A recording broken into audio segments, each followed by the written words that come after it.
నమస్కారం సద్గురు డాక్టర్ ప్రదీప్ జోషి గారు. నమస్తే అండి సార్, గ్రహణం రాబోతోంది. సైంటిఫిక్గా చూసుకుంటే దానికి బెస్ట్ రీజన్స్ చాలామంది ఇస్తారు. బట్ అకార్డింగ్ టు ఆస్ట్రాలజీ చూసుకుంటే మనం దాన్ని ఎక్కువగా కీడు కిందే చూస్తారు. ఆ రోజు ఏదో వైశ్రవణ తంత్రం చేస్తే బాగుంటుందని అలా చెప్తూ ఉంటారు. అంటే నేను విన్నాను ఒకసారి, వాస్తవాలు నాకు తెలియదు. సో మిమ్మల్ని అడిగితే చెప్తారని నేను అనుకుంటున్నాను. అది ఎందుకు చేస్తారు అసలు జనరల్గా? కీడు అని ఎందుకు చెప్తారు? శ్రీ గురుభ్యో నమః, శ్రీమాత్రే నమః. సందర్శనం వితనుతే పితృదేవ నృణాం మాసాబ్దవాసరదలైరథమూర్ధ్వగం యత సవ్యం క్వచిత్ క్వచిదుపైత్యవసవ్యమేకం జ్యోతిపరం దిశతు వత్సమితాం శ్రియం నః. శ్రీమాత్రే నమః. మనము ఎవరు? మనుషులు. మనం ఎప్పుడు కూడా మన గురించే ఆలోచిస్తాం. స్వార్థపరులం మనం.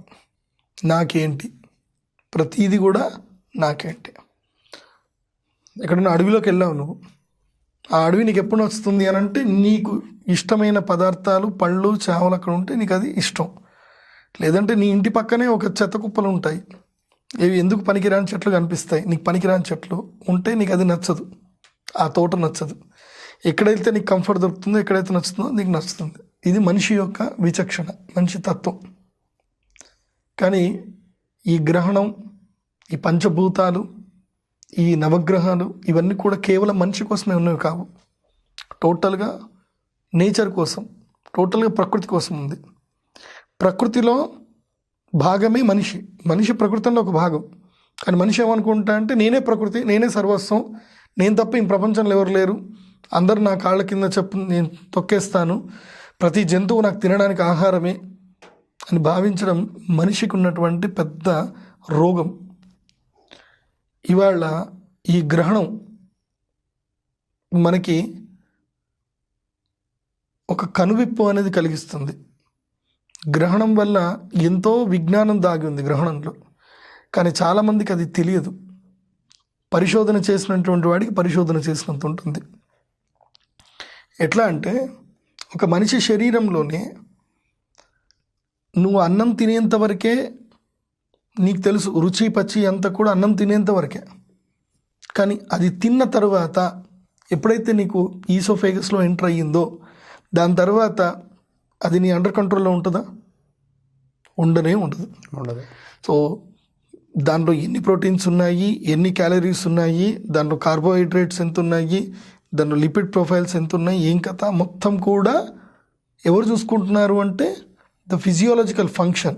నీ శరీరంలో ఉండేటువంటి ఫిజియోలాజికల్ ఫంక్షన్. నువ్వు దేనైనా కమాండ్ చేయగలుగుతున్నావా నీ ఓన్గా? You are not going to any commanding about that. నువ్వు సి విటమిన్ వెళ్ళిపో, బి విటమిన్ వెళ్ళిపో అని నువ్వు అంటున్నావా? నీకు వ్యక్తిగతంగా బయట నీకు తెలిసినటువంటి ప్రోటీన్స్ని ఇది తింటే నాకు సి విటమిన్ వస్తుంది అని తింటున్నావు. కానీ దాని సి విటమిన్ని దాంట్లో నుంచి ఎక్స్ట్రాక్ట్ చేసేది ఏంటి? సో నీ బాడీ ఫిజియోలాజికల్ ఫంక్షన్. ఈ ఫిజియోలాజికల్ ఫంక్షన్కి కూడా ఒక ఎలిమెంట్ అనేది ఒకటి ఉంటుంది కదా, ప్రాణశక్తి అనేది ఒకటి ఎలిమెంట్ ఉంటుంది కదా. ఇదంతా రన్ చేయడానికి ఒక ప్రాణశక్తి అనేది ఒక ఎలిమెంట్ ఉంటుంది బాడీలో. అదే లేకపోతే ఫిజియోలాజికల్ ఫంక్షన్ లేదు. అట్లాగే ఈ యూనివర్సల్కి కూడా ఒక ఫిజియోలాజికల్ ఫంక్షన్ అనేది ఉంటుంది. ఓకే, ఒక చెట్టు నువ్వు గింజ పెడితే చెట్టు ఎట్లా మొలుస్తుంది, ఎట్లా పెరుగుతుంది, ఎట్లా ఇది అవుతుంది, ఇన్ని రోజులకే అది పళ్ళు ఎలా ఇస్తుంది, ఈ చెట్టుకి ఆకులు ఇన్ని ఆకులు ఎలా వస్తున్నాయి, ఇదంతా కూడా ఒక పర్ఫెక్ట్ ఫిజియోలాజికల్ ఫంక్షన్ అనేది యూనివర్సల్లో నడుస్తుంది. బట్ ఆ యూనివర్సల్ ఫిజియోలాజికల్ ఫంక్షన్కి ప్రాణం ఏంటి? There is sun. సన్ అనేటువంటి వాడే ముఖ్యమైనటువంటి జీవనాధారుడు. ఇది ఏ 5వ తరగతి పిల్లవాడిని అడిగినా చెప్తాడు. వాడు పుస్తక పాఠ్యాంశంలోనే ఉంటాయి. ఏంటి? సూర్యరశ్మి వల్లని ఆకులలో ఆ గ్రీన్ కలర్ ఉంటుంది, ఆకుల్లో కూడా న్యూరాన్ సిస్టమ్ ఉంది అనేది సైంటిస్టులు ఒప్పుకున్నాం. అవి కూడా సూర్యుడి శక్తి వల్లనే అవి న్యూరాన్స్ యాక్టివేట్ అవుతున్నాయి. వాటికి కూడా స్పర్శ జ్ఞానం ఉంటుంది. టచ్ మీ నాట్ అని ఒక చెట్టు ఉంటుంది, నువ్వు దాన్ని టచ్ అయ్యి టిక్ అని క్లోజ్ అయిపోతుంది. తెలుసా నీకు ఆ విషయం? బెంగళూరులో అటువైపు నేను చిన్నప్పుడు వెళ్ళినప్పుడు నేను ఆశ్చర్యపోయాను. చిన్నప్పుడు టచ్ మీ నాట్ ముట్టగానే ఇది జరుగుతుంది. ఒక తీగ ఉంటుంది, ఆ తీగ ఏదైనా సరే ఆధారం పట్టుకొని పైకి వెళ్తుంది. తీగకి కళ్ళు ఉన్నాయంటే సైంటిఫిక్గా అడిగితే లేవు. బట్ తీగకి ఎలా దొరుకుతుంది? ఇది తాడు, ఇది తీగ ఉంది, నేను పైకి వెళ్ళాలని ఎలా వెళ్తుంది?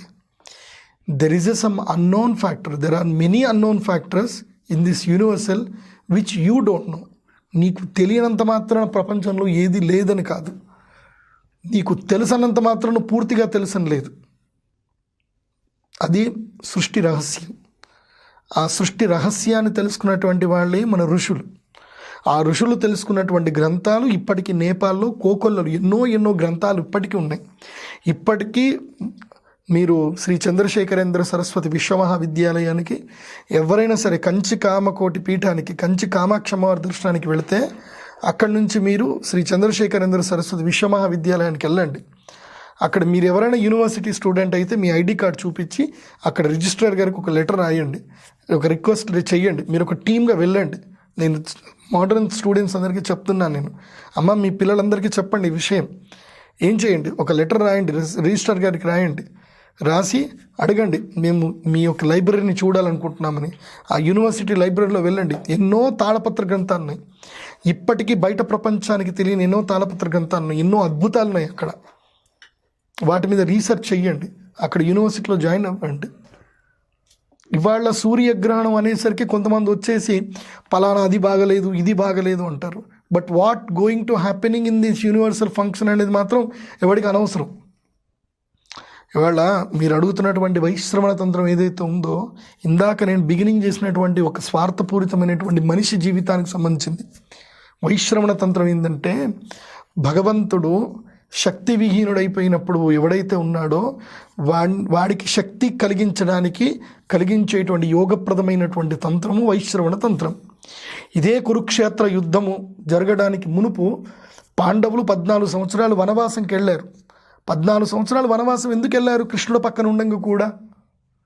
ఆ 14 సంవత్సరాలు వాళ్ళు కష్టపడి వాళ్ళ యొక్క అస్త్రశస్త్రాన్ని అన్నిటిని కూడా సంపాదించుకున్నారు. శంకరుడికి అర్జునుడికి పాశుపతాస్త్రం ఎప్పుడు లభించింది అంటే, అప్పుడు ఈ కురుక్షేత్ర యుద్ధానికి మునుపు జరిగినటువంటి ఇదే షష్టగ్రహ కూటమి జరిగినప్పుడు అర్జునుడికి చెప్పాడు కృష్ణుడు, ఈ సమయంలోనే శివుడు నీ మాట వింటాడు. ఎందుకు అంటే, పూర్వము ఒకానొక మూర్ఖుడు, తెలివి లేనటువంటి వాడు, అసలు శివుడంటే భక్తి కూడా లేనటువంటి వాడు, కేవలము ఈ యొక్క గ్రహణ సమయంలో, అది శివరాత్రికి ముందు వచ్చేటువంటి, అంటే శివరాత్రి తర్వాతనే గ్రహణం ఏర్పడిందట. ఆ సమయంలో వెళ్ళి శివరాత్రి రోజు దీపాన్ని వెలిగించి, అంటే వాడిని అందరినీ కొట్టడానికి వస్తారనమాట, చంపడానికి వస్తారు వాడు ఒక తప్పు చేస్తే. వాడు దానికి భయపడి శివుడి గుడిలో దాక్కొని, ఆ శివుడి గుడిలో శివరాత్రి రోజు దీపం వెలిగించి, ఆ శివరాత్రి తర్వాత వచ్చేటువంటి అమావాస్య వచ్చే గ్రహణం రోజు కూడా అక్కడనే ఉండి శివుడికి ఉపాసన చేసుకున్నాడు. వాడికి తెలియకుండానే శివుడి సాన్నిధ్యంలో ఉన్నాడు, శివుడికి దీపారాధన చేశాడు. ఆ చేసినంత వలనే వాడి తర్వాత మరణించాడు, అన్నపానాలు లేక అందులోపలనే మరణించాడు. ఆ యొక్క వ్యక్తికే కుబేరుడిగా మార్చేశాడు. అందుకోసమే రాజాదిరాజాయ ప్రసంయ సాగినే నమో వయం వై శ్రవణాయ కూర్మహే వైశ్రవణాయ కూర్మహే. వైశ్రవణుడు అంటే సాక్షాత్తు కుబేరుడు, అలా కుబేరుడయ్యాడు. అలాంటిదే షష్టగ్రహ కూటమి. ఎప్పుడైతే కుబేరుడు అయినటువంటి కుబేరుడు, ఒక మామూలు వ్యక్తి కుబేరుని చేసినటువంటి యొక్క గ్రహణమే ఇప్పుడు కూడా రాబోతుంది.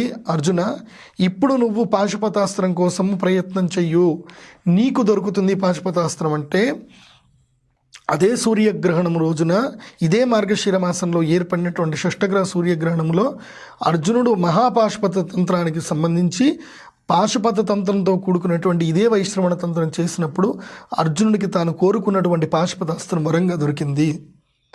ఆ పాశుపతాస్త్రం వలనే అర్జునుడు దిగ్విజయంగా యుద్ధాన్ని ముగించాడు. ఇది ఎవరిచ్చారు అంటే కృష్ణుడు చూపించినటువంటి మార్గము. ఇదే వైశ్రవణ తంత్రము మళ్ళీ షష్టగ్రహ కూటమి లోపల ఇప్పుడు జరుగుతుంది, సూర్యగ్రహణం లోపల జరుగుతుంది. ప్రతి గ్రహణము కూడా నీకు 2 రకాలుగా ఉంటుంది. న్యాచురల్ కెలామిటీస్, న్యాచురల్ అర్జెన్సీ ఏమైతే ఉన్నాయో అంటే యూనివర్సల్లో ఈ నేచర్కి, ప్రకృతికి ఎవడైతే కనుక కీడు చేస్తున్నాడో, ప్రకృతిలో ఏవైతే కనుక విధ్వంసకరమైనటువంటి జరుగుతున్నాయో, ఈ భూమి లోపల మార్పులు జరగాలి, ప్రకృతి తన పని తాను చేసుకుంటూ పోతూ ఉంటుంది. ఆ ప్రకృతిని సమకూలంగా మార్చేటువంటి ప్రయత్నంలో జరిగేటువంటి గ్రహణాలే ఇవి. ఆ గ్రహణాల వల్ల ప్రకృతిలో నెక్స్ట్ ఇది గ్రహణము, this is the pastime. ఎట్లాగైతే కనుక నువ్వు ప్రాణాయామం చేసినప్పుడు ఒక క్షణం కాలం పాటు నువ్వు బ్రీత్ హోల్డ్ చేసి పెట్టినప్పుడు నీ ప్రాణం ఎక్కడికి ఫ్లో అవ్వకుండా ఒక దగ్గరికి స్ట్రక్ అవుతుంది. ఆ స్ట్రక్ అయినప్పుడు ఒక ఎనర్జీ ఒక దగ్గర ఫ్లో అనేది అవుతుంది. అది యోగక్రియ. అంటే ఇడానాడి పింగళనాడి నుంచి సుషుమ్నా నాడిలో ప్రాణం ఎంటర్ అవ్వడానికి చేసేటువంటి ప్రక్రియ ప్రాణాయామం అయితే, ఈ యూనివర్సల్లో, ఈ ప్రకృతిలో జరిగేటువంటి యొక్క సృష్టిలో భూ అనేటువంటి గ్రహం కానివ్వండి, ఇతర గ్రహాలు కానివ్వండి, వాటి రూపాలు మార్చుకోవడము, వాటి యొక్క తత్వాలు మారడానికి గ్రహణం అనేది it's one of the pass time. అది స్తబ్దత కలిగించేటువంటి సమయము. ఆ సమయంలో నేచర్లో ఎన్నో రకాలుగా చేంజెస్ జరుగుతాయి. అవి మన కంటికి కనపడవు, మన యొక్క పంచేంద్రియాలకు అది గోచరమైనది కాదు. 2 కోకిలలు మాట్లాడుకుంటాయి, నీకు అర్థమవుతున్నాయా? నీ చెవులో వచ్చి దోమ ఏం సౌండ్ చేస్తుంది, అది ఏమన్నా నీకు చెప్తుందో అనుకుందో, అది ఏం చెప్తుందో నీకు ఏమైనా అర్థమవుతుందా? నీకు పక్క రాష్ట్రానికి సంబంధించిన భాష నీకు అర్థం కాదు, నేచర్ లాంగ్వేజ్ నీకు ఎక్కడ అర్థమవుతుంది? So this is the universal function, universal communication. So ఆ యూనివర్సల్ కమ్యూనికేషన్లో జరిగేదే ఒక అద్భుతము, షష్టగ్రహ కూటమి. ఆ 6 గ్రహాలు, గ్రహాలని ఒక దగ్గరికి ఇలా క్లమ్జీగా రావట్లేదు. భూవాసులకు అవి నేరుగా స్ట్రేట్గా కనిపిస్తున్నాయి. అంటే ఫస్ట్ చంద్రుడు, తర్వాత బుధుడు, తర్వాత రవి, తర్వాత ఎవరు గురుగ్రహము, తర్వాత శనిగ్రహము. చంద్రుడు ఎప్పుడైతే హస్తగతం చేస్తున్నాడో, సూర్యుని ఎప్పుడైతే కంపుతున్నాడో అప్పుడు కనిపేటువంటి ఛాయాగ్రహము కేతువు. ఈ షష్టగ్రహ కూటమి ఇది ఒక ప్రళయానికి సూచన. ఒక రాజు దిగిపోవడానికి కానీ, ఒక రాజు గద్దెనెక్కడానికి కానీ, కొన్ని ప్రకృతిలో కొన్ని నేచర్ కెలామిటీస్ జరగడానికి కానీ, ఎవరైతే గనక ఈ ప్రకృతిలో మనుషులని ప్రశాంతంగా నిద్రపోనివ్వట్లేదో, ఎవరైతే గనక మానవ జీవితాన్ని నాశనం చేయడానికి ప్రయత్నిస్తున్నారో వాళ్ళని ఒకే పెట్టెలో, నేను చెప్పాను కదా లాస్ట్ టైం, నేచర్కి కోపం వస్తే, నేచర్కి కెలామిటీ చేయాలనుకుంటే చిటికేసే లోపల అన్నీ అయిపోతాయి. అవును. రిక్టర్ స్కేల్ పైన ఒక్కసారి 8.5, 9.5 మీద ఎర్త్క్వేక్ వచ్చిందనంటే టోటల్ కొలాప్స్, ఒక్క క్షణం లోపల కొలాప్స్. సో ఈ షష్టగ్రహ కూటమి తర్వాత జరిగేదే అది. ముఖ్యంగా డక్కన్ ఏరియాలో ఈసారి ఎర్త్క్వేక్స్ రాబోతున్నాయి. సో ఆ ఎర్త్క్వేక్ సంగతి అవన్నీ కూడా నేచర్కి సంబంధించిన లాస్, అవన్నీ కూడా వాటికి మనకి సంబంధం లేదు. మనం ఉన్నంతలో మనకి ఏం చెప్పారంటే ఋషులు, నువ్వు ప్రకృతి విపత్తుని ఆపేంత గొప్పవాడివి నువ్వు కాలేవు, కానీ నువ్వు కావచ్చు. నువ్వు యోగిగా మారినప్పుడు, అగస్త్య మహర్షి ప్రకృతి విలయం ఏర్పడినప్పుడు మొత్తం సముద్రంతో కప్పేసినప్పుడు సముద్రం నీటిని మొత్తం కూడా తాగేస్తాడు అగస్త్య మహర్షి. అలాంటి గొప్పవాళ్ళు మన ఋషులు. ఇవాళ మనమంతా గొప్పవాళ్ళం కాకపోవచ్చు, కానీ ఉన్నంతలో ఏం చెప్పారు అంటే, నిన్ను నువ్వు కాపాడుకో, నీ కుటుంబాన్ని నువ్వు కాపాడు, నీ దేశాన్ని, నీ యొక్క చుట్టుపక్కల ప్రాంతాన్ని నువ్వు కాపాడు, ఆ వరకు చెయ్యి. అందుకోసమే నేనేం చేస్తున్నాను అంటే, వాలంటరీగా నేను వైశ్రవణ తంత్రం చేస్తున్నాను. ఈ వైశ్రవణ తంత్రానికి ఒక రాష్ట్ర ముఖ్యమంత్రికి సంబంధించిన ముఖ్యమైన వ్యక్తి నా దగ్గరకు వస్తున్నాడు ఇప్పుడు చేయించుకోవడానికి. వాళ్ళెవరో నేను చెప్పాల్సిన అవసరం లేదు. ఒక సినిమాకి సంబంధించిన వాళ్ళు వస్తారు, అందరూ వచ్చి చేయించుకుంటున్నారు. బికాస్ వాళ్ళకి దీని వాల్యూ తెలుసు కాబట్టి. వాల్యూ తెలియని వాడు ఏం చేస్తాడంటే ఆ టైంలో యూట్యూబ్ చూసుకుంటూ, వీడియోలు చూసుకుంటూ ఎంజాయ్ చేస్తాడు, పడుకుంటాడు. అది వాళ్ళ ఇష్టం, వాడి వ్యక్తిగతం. చూడండి, ఈ యొక్క నేచర్ ఎంత అద్భుతమైందనంటే, నీకు అద్భుతమైన వరాల్ని ఉచితంగా ఇచ్చినటువంటిది ఈ నేచర్. నువ్వు దాన్ని ఏరి కోరి వెతికి ప్రయత్నించావా, అది నీకు వరంగా దొరుకుతుంది. లేదంటే ఏమీ ఉండదు. సంజీవిని, ఇప్పుడు నీళ్ళు ఉంటాయి, పలానా ఇప్పుడు విషం తాగిన ఎలకలు ఉంటాయి, ఎలకలకి విషం పెట్టిన తర్వాత నీళ్ళు ఇవ్వద్దు అనేది ఎవరికి తెలియదు. కానీ ఎలకలకు విషం తాగిన తర్వాత, విషం పెట్టిన తర్వాత నీళ్లు తాగాయనుకో బతుకుతాయి. వాటికి ఆ విషయం తెలుసు. మనకే కొన్ని విషయాలు తెలీదు. నిజంగా చెప్పాలంటే ఈ ప్రపంచంలో అజ్ఞాని ఎవరు అంటే మనిషే. సమస్తమైనటువంటి విశ్వంలో ఉన్నటువంటి ప్రతి ప్రాణి జ్ఞానవంతమే. ఒక తుమ్మెద మకరందాన్ని స్వీకరించేటప్పుడు సూర్యగ్రహణం ఏర్పడితే ఆ తుమ్మెద కూడా ఒక్క క్షణకాలం ఆగిపోతుంది మకరందం ఆస్వాదించడానికి. ఇంత అద్భుతాలు ఉన్నాయి, మీరు గూగుల్లో రీసెర్చ్ చేయండి, తెలుస్తుంది. అందుకే ఈ వైశ్రవణ తంత్రం అని చేస్తారు. సూర్యగ్రహణము కీడుకి, దేనికి కీడు చేయడానికి, చెడ్డ వాళ్లకు అది కీడు చేస్తుంది, మంచి వాళ్లకు అది మంచి చేసుకోవడానికి ఒక మార్గాన్ని చూపిస్తుంది. అది సూర్యగ్రహణం. సూర్యగ్రహణము నిన్ను రాజుగా తయారు చేస్తుంది. ఎవడైతే అధర్మ పరివర్తన ఉన్నటువంటి రాజుని కిందికి దించుతుంది. సో ఈ విధంగా సూర్యగ్రహణము నువ్వు సైంటిఫిక్ వీలో చూస్తే ఒక ఆకాశంలో ఒక అద్భుతంగా కనిపిస్తుంది. ఏముంటుంది దాంట్లో అద్భుతం? ఎక్కడో దూరంగా ఉన్నటువంటి సూర్యుడు, ఎక్కడో దూరంగా ఉన్నటువంటి మనము భూవాసులము, దాని రెండిటికి మధ్యలో, రెండు ఖగోళాలకు మధ్యన ఇంకో ఖగోళం అనేది మనం చూడ్డానికి మన కంటికి అడ్డంగా కనిపిస్తుంది. సూర్యుని ఎవరు కబలించరు, సూర్యుని ఎవరిని పట్టుకోరు. పూర్వకాలంలో ఇవన్నీ కూడా ఏంటంటే ఒక ఇల్యూషన్లో చెప్పారు, అర్థమయ్యేటట్టుగా జనాలకు అర్థం అవ్వాలి కాబట్టి కేతువు సూర్యుని మింగేస్తాడు అని చెప్పారు. అంటే సమస్తమైన జనాలకి ఒక మామూలు లాంగ్వేజ్లో అర్థం అవ్వడానికి కేతువు మింగేస్తున్నాడు అంటారు. ఎవడు మింగేస్తాడండి? మింగడం అవన్నీ ఏముండవు, మన కంటికి చూడడానికి అది జరుగుతుంది. అదే అమెరికా వాసులకు కనబడదే. సో అమెరికాలో ఉండేటువంటి వాళ్ళకు కూడా ఈ గ్రహణ ప్రభావం ఉంటుంది. కానీ చాలామంది ఏమంటారంటే గ్రహణ ప్రభావం ఉండదు అని అంటారు. ఎక్కడ కూడా శాస్త్రంలో ఆ విషయం ప్రతిపాదన చేసింది అయితే లేదు నాకు తెలిసి. గ్రహణ ప్రభావము 100కి 100% ఎక్కడైతే గ్రహణం కనిపిస్తుందో అక్కడ ఉంటుంది. మిగతా 50% కూడా భూవాసులందరి మీద కూడా ఉంటుంది. అందుకోసమే అమెరికాలో ఉండేటువంటి వాళ్ళకు కూడా ఇప్పుడు మన దగ్గర సూర్యోదయం అవుతుందంటే వాళ్ళ దగ్గర సూర్యాస్తమయం అయిందని అర్థం. వాళ్ళ దగ్గర సూర్యాస్తమయం అయిన తర్వాత మనకు సూర్యోదయం కనిపిస్తుంది. ఇక్కడ సూర్యాస్తమయం అయిన తర్వాత 3 గంటల తర్వాత అక్కడ గ్రహణ ప్రభావం అక్కడ స్టార్ట్ అవుతుంది. వాస్తవంగా చెప్పాలంటే అక్కడ సూర్యగ్రహణం అవుతూనే గ్రహణ ప్రభావం స్టార్ట్ అయినట్టు అక్కడ.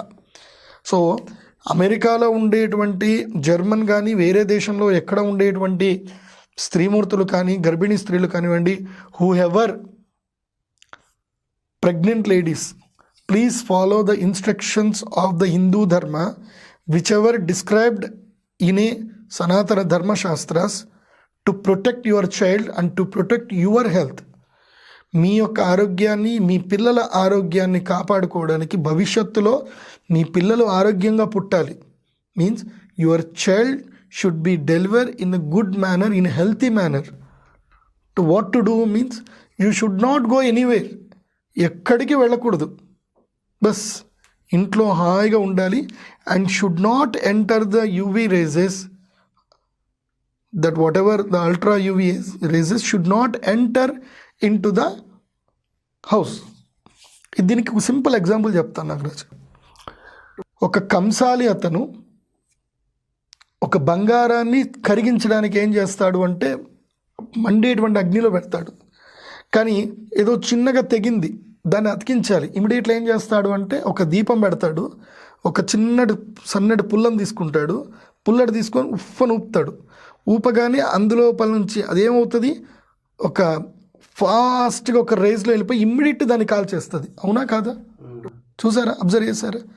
అంటే దాన్ని తీసుకెళ్ళి మళ్ళీ కొలిమిలో పెట్టడు, గంటలు కొలిమిలో పెట్టడు. చిన్న వస్తువుని ఏం చేయాలంటే అలా పెట్టి అక్కడ మాలిక్యూల్స్ ఇమ్మీడియట్లీ కరిగిపోతాయి. Simple logic.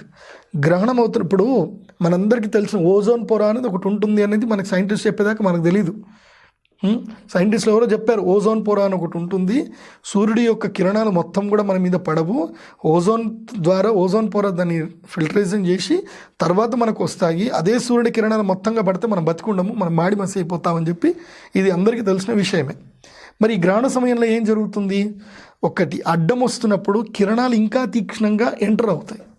అప్పుడు ఈ ఓజోన్ పొరని కూడా చీల్చుకొని కొన్ని యూవీ రేజెస్ అనేవి భూమి మీదకి వస్తాయి. దీంట్లో పెద్ద లాజిక్ ఏముందో నాకు అర్థం కావట్లే. కొంతమంది మీరు తినండి, మీరు ఎగరండి, మీరు దుంకండి, మీరు ఇష్టం వచ్చినవి చేసుకోండి అని అంటే ఏం వస్తుంది? నేనేమంటాను అంటే సనాతన ధర్మం ఏం చెప్తుంది అని అంటే హ్యాపీగా ప్రశాంతంగా ఒక 3 గంటలు ఉండండి కదా. ప్రశాంతంగా ఒక 3 గంటలు మీరు విశ్రాంతి తీసుకున్నాం అనుకోండి, ఎలాంటి ఆలోచనలు పెట్టుకోకండి. గ్రహణం వస్తుంది, నీకు ఏం జరుగుతుందో తెలియనప్పుడు ఇది జరుగుతుంది అని ఒకళ్ళు అనుభవపూర్వకంగా చెప్పినప్పుడు దాన్ని విని పాటించడంలో తప్పేంటి? ఆ 3 గంటలు లక్షల కోట్లు నష్టపోతున్నావా? కాబట్టి ఆ 3 గంటల సంయమనం పాటిస్తే ఏం నష్టమైంది? ఓ 3.5 గంటలు సినిమా చూస్తున్నా అనుకో, కళ్ళు మూసుకొని నీ యొక్క గత జ్ఞాపకాలు నెమరేసుకో, లేదంటే ఏదైనా చెయ్యి, హాయిగా నెమరేసుకొని ధ్యానం చెయ్యి. అది కాదా నీకు ఇష్టకామ్యార్థములు ఉన్నాయా? పుట్టుకతోనే దరిద్రంతో నేను ఉన్నాను, నా జీవితంలో ఒక మార్పు రావడానికి నాకు ఒక పర్ఫెక్ట్ ఒక మూమెంట్ రావాలి, ఏం చెయ్యాలి అంటే రా శ్రీచక్రపురంకి రా, వచ్చి ధ్యానం చెయ్యి, మేము అక్కడ వైశ్రవణ తంత్రం చేస్తాం. నీకు ఆర్థికంగా బలంగా ఉంటే తంత్రం చేయించుకోవడానికి కూర్చో. ఆర్థికంగా నువ్వు బలం లేవా, ఆ మంత్రం జరుగుతున్న ఆ రేడియేషన్లో, ఆ వైబ్రేషన్ జరుగుతున్నటువంటి ప్లేస్లో, ఆ రేడియస్లో కూర్చో. ఆ మంత్రానికి అంత శక్తి ఉంటుంది. ఆ శక్తి ప్రదేశంలో కూర్చొని ధ్యానం చేయి. We don't charge for that. నీ జీవితంలో నీకు సమూలమైనటువంటి మార్పు రావాలి అని అంటే నువ్వు ఏదో ఒక ప్రయత్నం చేయాలి. ప్రయత్నం చేయకుండా మూల కూర్చుంటా అంటే ఏమీ రాదు. సంస్కృతంలో చెప్తారు, నహి సుప్తస్య సింహస్య ప్రవిశంతి ముఖే మృగా అని. ఒక అడవికి రాజైన ఏనుగు కూడా నేను అడవికి రాజని చెప్పి నోటు తీసుకొని కూర్చుంటే జింకలు వచ్చేసి నోట్లో కూర్చోవు కదా. అట్లాగే మనిషి యొక్క జీవితము పుట్టుకతోటే నీకు యుద్ధం, పుట్టుకతోటే నీ కర్మలు నేను వెంటబడుతూ ఉంటాయి. తల్లి తండ్రి వాళ్ళ యొక్క కర్మఫలాలు, అన్నదమ్ములు, స్నేహితులు, ఏవేవో కర్మఫలాలు నేను వెంటబడుతుంటాయి. ఈ కర్మఫలాలన్నింటినీ కూడా దాటుకొని నీ లక్ష్య సిద్ధి వైపు నువ్వు పరిగెత్తాలి. నువ్వు ఏదైతే ఈ మాయా ప్రపంచంలో విజయం కావాలని ఏదైతే అనుకుంటావో ఆ మాయా విజయం కూడా నీకు దక్కాలి అని అంటే వైశ్రవణ తంత్రం ద బెస్ట్ ఆపర్చునిటీ. చాలా నీట్గా ఎక్స్ప్లెయిన్ చేశారు. ఏంటి, ఎలాగా, ఏ విధంగా సైంటిఫిక్గా, న్యాచురల్గా ఎలా అవుతుంది ఏంటి, అండ్ యూఎస్లో ఉండే వాళ్ళు కూడా ఏ విధంగా జాగ్రత్తలు తీసుకోవాలి అనేది కూడా చెప్పాను. థ్యాంక్ యూ అండి. ఎవరికైతే వైశ్రవణ తంత్రం కావాలి అనుకుంటా, అంటే మీరు చెప్పినట్టు అందులో కూర్చోవాలి అనుకుంటే ఇంట్రెస్టెడ్ పీపుల్ ఉంటేనే వస్తారు. But thank you so much sir.